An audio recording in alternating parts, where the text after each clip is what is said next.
Ayun mga kaibigan, no. So ang ganda ng sunset, oh. So ang ganda ng panahon natin ngayon, no. So ayan, no, maliwalas yung langit, no. So maganda sana magpaluplay ngayon.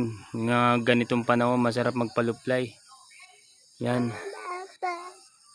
no. Kaso ang problema natin mga kaibigan, ayun nga.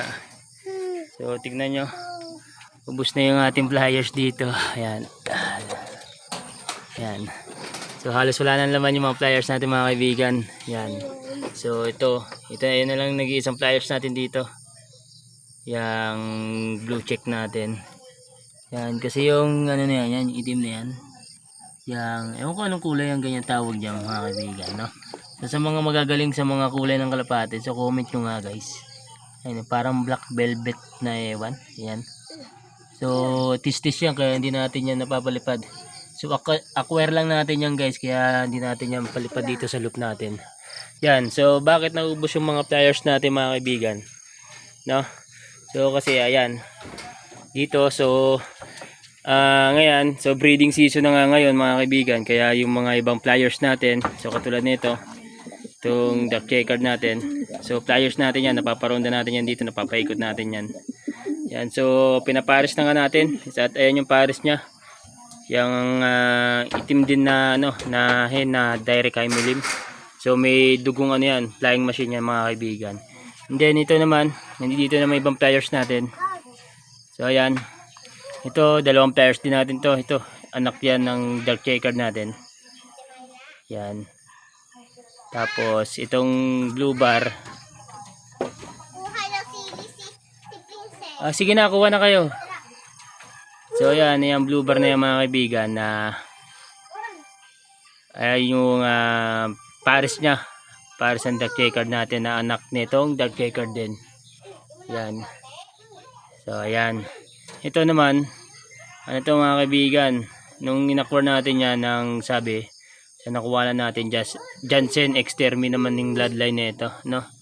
So ayun, kaya sabihin natin na galing yung bloodline natin, hanggat di natin napapatunayan na susubukan yung linyada niyan, so useless, diba? So mas maganda kahit sabihin natin na hindi ganun, yung di kilalang bloodline, at least o kilalang nagpapanalo sa club yung mga makukuha na natin. So ayun yung pinakamagandang gawin nating stock bird o future breeder, no? So ayan, pinagpares ko lang muna sila kasi nga ayan, so kailangan natin ng ano, ng YB. So possible baka yun yung lalaro natin sa mga club, kasi breeding season na para sa NDR next season mga kaibigan, kaya pinagparesan natin yan silang dalawa. Ayan yung dalawang pliers natin, so kaya wala na tayong pliers dun sa pliers loop, so isa na lang. And then ito, yan yung isang pliers natin, ayan, oh, yung blue bar din yan, so nestmate nito, so pares din sila ng bloodline yan. Yan, so pinares na nga natin yan dito sa ano, itong anak ng 6 overall champion na blue check. So ayan, kasalukuyan may anak na silang dalawa, may dalawang itlog na at nilimliman niya. So, good news dyan mga kaibigan, kasi yung dalawang itlog niyan is pare-fertile, no? So possible mabubuhay ang dalawang yan. Medyo excited tayo sa kakalabasan ng anak nilang dalawa, no? So sana maging maganda at maging maayos yung mga YBs nila, no? So yun lang. Kaya naubos yung pliers natin is ayun nga, is breeding season na at wala tayong ibang breeders na pwede pagkuha na natin ng mga YBs na entry natin next season for NDR. Kaya yung mga dati natin pliers na hindi pa nga natin naililipad, so ayun na yung ano natin, ginawa natin breeders, no? Pero kung makapag-provide na sila, so babakasin natin yan sila agad, babalik natin sa pliers loop, no? Yan. So yun lang, yung konting update sa mga pliers natin mga kaibigan, no? So sayang yung mga ganitong panahon, so kasi bibihira yung mga ganitong panahon mga kaibigan, di ba?